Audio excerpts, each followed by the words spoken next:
Hello students, आज की इस वीडियो में हम मौर्य प्रशासन के बारे में अध्ययन करेंगे। इससे पहले हमने जो है अशोक के द्वारा धम्म प्रचार के लिए जो प्रयास थे, जो उपाय थे, उनका अध्ययन किया था। और आज की इस वीडियो में हम मौर्य प्रशासन का अध्ययन करेंगे। मौर्य प्रशासन जो चंद्रगुप्त मौर्य के द्वारा संस्थापित किया गया था। चंद्रगुप्त मौर्य न केवल महान विजेता था बल्कि उच्च कोटि का प्रशासक भी था। चंद्रगुप्त मौर्य के शासनकाल में सर्वप्रथम भारत ने राजनीतिक एकता के दर्शन किए थे। चंद्रगुप्त मौर्य की शासन व्यवस्था के कुछ तत्व ईरानी थे, कुछ तत्व यूनानी थे, लेकिन ये शासन व्यवस्था चंद्रगुप्त द्वारा चलाई गई थी और उसके द्वारा मौलिक रूप से इसको स्थापित किया गया था। चंद्रगुप्त की शासन व्यवस्था का जो वर्णन है, जो हमें रुद्रदामन के जूनागढ़ अभिलेख से मिलता है, इससे हमें पश्चिम भारत में मौर्य प्रशासन जो है सौराष्ट्र में, उसके बारे में पता चलता है। हम बात करेंगे मौर्यों के प्रशासन, केंद्रीय प्रशासन के बारे में, सम्राट की भूमिका को। सम्राट जो है सर्वोपरि था। चंद्रगुप्त मौर्य की शासन व्यवस्था चूंकि राजतंत्रात्मक थी, अतः राजा का जो स्थान जो है वो सर्वे सर्वा था। राजा में सभी अधिकार और शक्तियां निहित होती थी। राज्य की न्यायिक, सैनिक, विधायी और कार्यकारी सभी शक्तियां राजा में जो है निहित थी।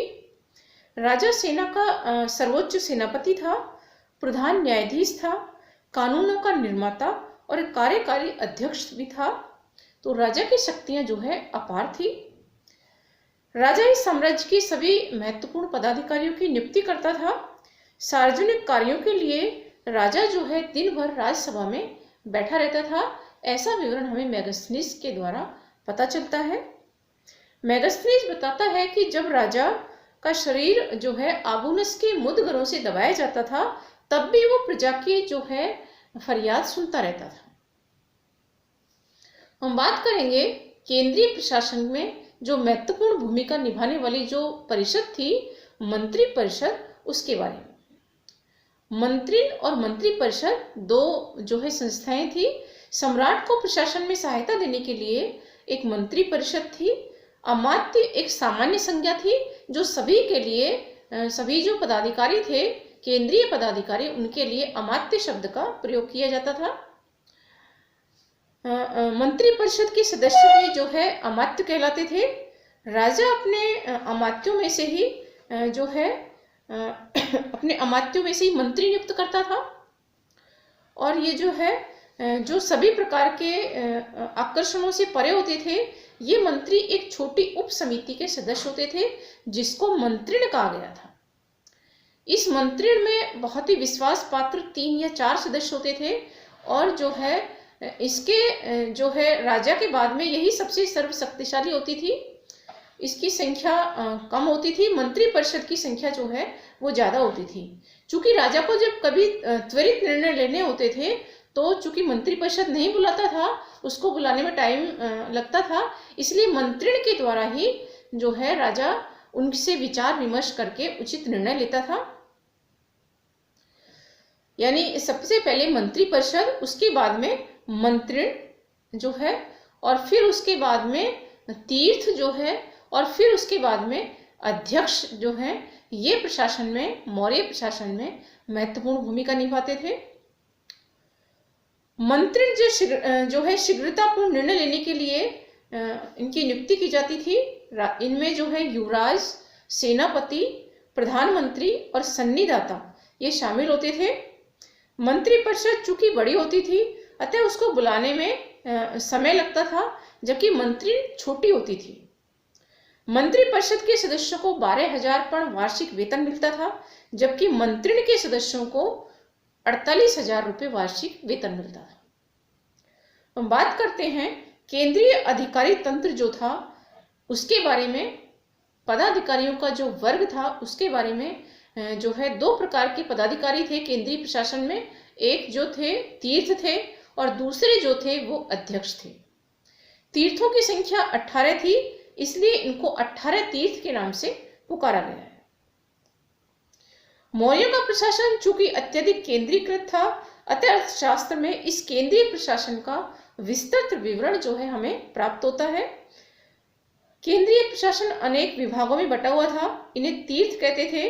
ये जो 18 तीर्थ थे, जो उच्च केंद्रीय पदाधिकारी थे, वो थे मंत्री और पुरोहित, समाहर्ता, संधिदाता, सेनापति, युवराज, प्रदेष्टा, नायक, कर्मांतिक, व्यावहारिक, मंत्री परिषद अध्यक्ष और दंडपाल,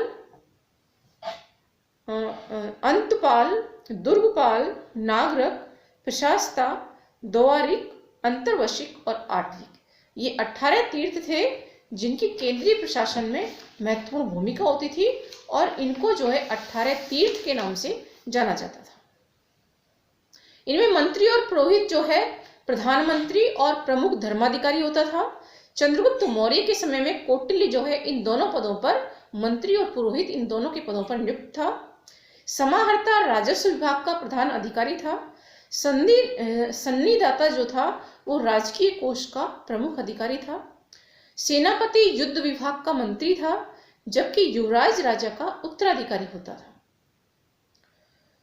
वो प्रशासन में राजा की सहायता करता था। प्रदेष्टा फौजदारी न्यायाधीश होता था। नायक सेना का संचालन करता था युद्ध के मैदान में। कर्मांतिक देश के उद्योग धंधों का प्रमुख था। और इसके बाद में व्यवहारिक जो है वो दीवानी न्यायाधीश होता था। मंत्री परिषद अध्यक्ष जो है मंत्री परिषद का अध्यक्ष होता था। इसके बाद में दंडपाल सेना की सामग्री जुटाने वाला प्रधान अधिकारी होता था। और अंतपाल जो है सीमावर्ती दुर्गों का रक्षक होता था। दुर्गपाल देश के भीतर के जो दुर्ग थे उनकी व्यवस्था देखता था। नागरक जो है वो नगर का प्रमुख अधिकारी होता था। प्रशास्ता राजकीय कागजों को सुरक्षित रखने वाला और राजकीय आज्ञाओं को लिपिबद्ध रखने वाला अधिकारी होता था। द्वारिक राजमहलों की देखभाल करता था। और अंतर्वशिक सम्राट की अंगरक्षक जो सेना होती थी उसका प्रधान होता था। आठविक वन विभाग का प्रमुख अधिकारी था। तो ये केंद्रीय पदाधिकारी थे। इन केंद्रीय पदाधिकारियों के अतिरिक्त प्रशासन में और भी दूसरे अधिकारी थे। इनको अर्थशास्त्र में अध्यक्ष के नाम से पुकारा गया है। इन अध्यक्ष को ही यूनानी लेखकों ने मजिस्ट्रेट के नाम से संबोधित किया है।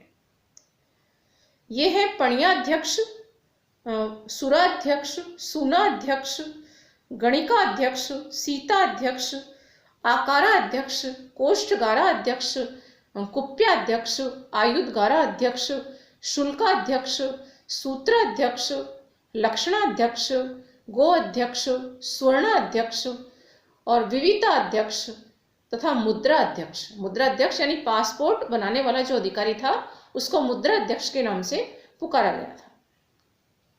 इसी तरह जो है पत्तनाध्यक्ष जो है बंदरगाहों की देखभाल करने वाला अधिकारी था। संस्था अध्यक्ष व्यापारिक मार्गों का प्रबंध देखता था। और देवता अध्यक्ष धार्मिक संस्थाओं का अध्यक्ष होता था। मौर्यों के केंद्रीय प्रशासन में अध्यक्षों का महत्वपूर्ण स्थान था। इन्हें 1000 रुपये पर वार्षिक वेतन मिलता था। इस प्रकार हम कह सकते हैं कि प्रथम श्रेणी के अमात्य वो मंत्रिण कहलाते थे। द्वितीय श्रेणी के अमात्य जो हैं वो मंत्री परिषद के सदस्य होते थे। और तीसरी श्रेणी के जो अमात्य हैं वो विभागीय अध्यक्ष होते थे। हम बात करेंगे मौर्यों के प्रांतीय प्रशासन के बारे में। चंद्रगुप्त मौर्य का विशाल साम्राज्य जो है अनेक प्रांतों में बटा हुआ था। यद्यपि प्रांतों की निश्चित संख्या जो है हमें ज्ञात नहीं है, लेकिन फिर भी अशोक के जो अभिलेख हैं उनसे हमें प्रांतों के बारे में पता चलता है। 5 प्रांत थे मौर्य साम्राज्य में। उत्तरापथ जिसको उदीच्य नाम से पुकारा गया है, ये पश्चिमोत्तर प्रदेश था। इसकी राजधानी तक्षशिला थी। दूसरा दक्षिणापथ प्रांत था। इसकी राजधानी स्वर्णगिरी थी। तीसरा अवंतीपथ था। इसकी राजधानी उज्जैनी थी। चौथा जो है प्रांत कलिंग था। इसकी राजधानी तोशाली थी। और 5वां जो प्रांत है वो प्राच्य था यानी पूर्वी भारत, और इसकी राजधानी जो है पाटलिपुत्र में स्थित थी। इनमें से प्राच्य, उत्तरापथ और अवंतीपथ निश्चित रूप से चंद्रगुप्त मौर्य के समय में विद्यमान थे, लेकिन दक्षिणापथ के बारे में जो है हम इस निश्चित रूप से नहीं कह सकते। कि जो है दक्षिणापथ का जो प्रांत है चंद्रगुप्त मौर्य के समय में था या नहीं। इन प्रांतों में राजकुल से संबंधित व्यक्तियों को नियुक्त किया जाता था, राज्यपाल बनाया जाता था और इन्हें कुमार के नाम से संबोधित किया जाता था। लेकिन कभी कभी जो है इन पदों पर, राज्यपाल के पद पर योग्य व्यक्तियों को नियुक्त किया जाता था। जैसे चंद्रगुप्त मौर्य ने सौराष्ट्र में पुष्यगुप्त वैश्य को सौराष्ट्र का प्रांतपति नियुक्त किया था, जिसने वहां पर सुदर्शन झील का निर्माण करवाया था। हम बात करते हैं मौर्य प्रशासन में मंडल, जिला और नगर प्रशासन के बारे में। मौर्य साम्राज्य में प्रांत मंडलों में विभक्त थे और मंडल जो है जिलों में विभक्त थे, जिन्हें आहार या विषय कहा जाता था। जिलों को जिले स्थानिक में विभक्त थे, स्थानिक द्रोणमुख में विभक्त थे और द्रोणमुख खावर्टिक में बटे हुए थे। खावर्टिक संग्रहण में विभक्त था और संग्रहण जो है नीचे की इकाई थी, उसमें 10 ग्राम होते थे। तो इस प्रकार जो प्रांतीय जो इकाई होती थी प्रांतों के नीचे, वो ढांचा जो है मंडल, विषय, स्थानिक, द्रोणमुख, खावर्टिक और संग्रहण। इस प्रकार से ये संग्रहण जो है सबसे नीचे की इकाई थी प्रशासन की और संग्रहण में 10 ग्राम होते थे। अर्थशास्त्र में उल्लेखित प्रदेष्टा नामक अधिकारी मंडल का प्रधान होता था। अशोक के अभिलेखों में इसे प्रादेशिक नाम से बोला गया है। यह समाहर्ता के प्रति उत्तरदायी होता था। संग्रहण का प्रधान अधिकारी गोप कहलाता था। मेगास्थनीज ने जिले के जो अधिकारी हैं उनको एग्रोनोमाई के नाम से संबोधित किया है। मौर्य साम्राज्य में नगरों का प्रशासन एक नगर परिषद या सभा देखती थी और नागरक जो है इस सभा का अध्यक्ष होता था। मेगास्थनीज ने पाटलिपुत्र के नगर प्रशासन का अच्छा वर्णन किया है, जिसमें उसने बताया है कि 5-5 सदस्यों की 6 समितियां बनी हुई थी पाटलिपुत्र नगर का प्रशासन चलाने के लिए। इस नगर सभा में 30 सदस्य होते थे। ये 6 समितियां थी: शिल्प कला समिति, वैदेशिक समिति, जनगणना समिति, व्यापार वाणिज्य समिति, क्रय विक्रय समिति, कर समिति तथा उद्योग समिति। ये जो है नगर का प्रशासन चलाती थी। हम बात करते हैं मौर्यों के ग्राम प्रशासन के बारे में। मौर्य प्रशासन की जो सबसे छोटी इकाई थी वो ग्राम थी। ग्रामों में जो है ग्रामणी होता था, वो ग्रामीण जनता के द्वारा निर्वाचित किया जाता था और इसको जो है ग्राम के प्रशासन में सहायता देने के लिए एक ग्राम वृद्ध परिषद होती थी, जिसका विवरण हमें अर्थशास्त्र से पता चलता है। ग्रामीण गांव की भूमि का प्रबंध देखता था, सिंचाई के साधनों की व्यवस्था करता था, ग्रामीण जो विवाद होते थे उनका निपटारा करता था, भूमि कर एकत्रित करके राजकीय कोष में जमा करवाता था और साथ ही जो है ये काम जो है वो ग्राम वृद्ध परिषद की सहायता से संपादित करता था। चंद्रगुप्त मौर्य कालीन ग्राम प्रशासन के विषय में हमें सोहगोरा जो गोरखपुर में है और महास्थान जो बांग्लादेश में है, इन दोनों अभिलेखों से हमें मौर्य प्रशासन में ग्राम प्रशासन के बारे में अच्छी जानकारी प्राप्त होती है। इनसे हमें पता चलता है कि जनता की सुरक्षा के लिए, यानी अकाल के समय जनता को सुरक्षित रखने के लिए कोष्ठागारों की व्यवस्था की जाती थी। हम बात करते हैं मौर्यों के न्याय प्रशासन के बारे में। मौर्यों के केंद्रीय शासन में यद्यपि सम्राट सर्वोच्च न्यायाधीश था, लेकिन फिर भी न्याय का जो है काम करने के लिए 2 प्रकार की अदालतें थी। दीवानी न्यायालय, इनको धर्मस्थीय बोला जाता था, धर्मस्थीय न्यायालय, और फौजदारी जो न्यायालय थे उनको कंटक शोधक के नाम से जाना जाता था। मेगास्थनीज के विवरण से पता चलता है कि दंडों की कठोरता थी, इस कारण से अपराध नहीं होते थे। जिस अपराध में जो है प्रमाण नहीं मिलता था जिस अपराध का, उसमें जल, अग्नि और विष के द्वारा दिव्य परीक्षाएं ली जाती थी। मेगास्थनीज कहता है कि लोग अपने घरों में जो है घरों को असुरक्षित छोड़ देते थे तथा उनका कोई जो है लिखित समझौता नहीं करते थे, यानी मौखिक ही वो आपस में विश्वास कर लेते थे बातों में। अपराधियों को कोड़े मारना, अंग भंग और मृत्यु दंड की सजा दी जाती थी। ब्राह्मण विद्रोहियों को जल में डुबोकर मृत्युदंड दिया जाता था। ये बात हमें मेगास्थनीज बताता है। हम बात करेंगे मौर्यों के गुप्तचर प्रशासन के बारे में। चंद्रगुप्त मौर्य के विस्तृत और विशाल प्रशासन की जो सफलता थी वो गुप्तचरों के ऊपर निर्भर थी। उसने अपने सारे साम्राज्य में गुप्तचरों का जाल बिछाया हुआ था। ये जो है जनता की जो सूचना है, छोटी छोटी बातों की सूचना है, वो सारी सूचना जो है सम्राट तक पहुंचाते थे ये गुप्तचर जो है।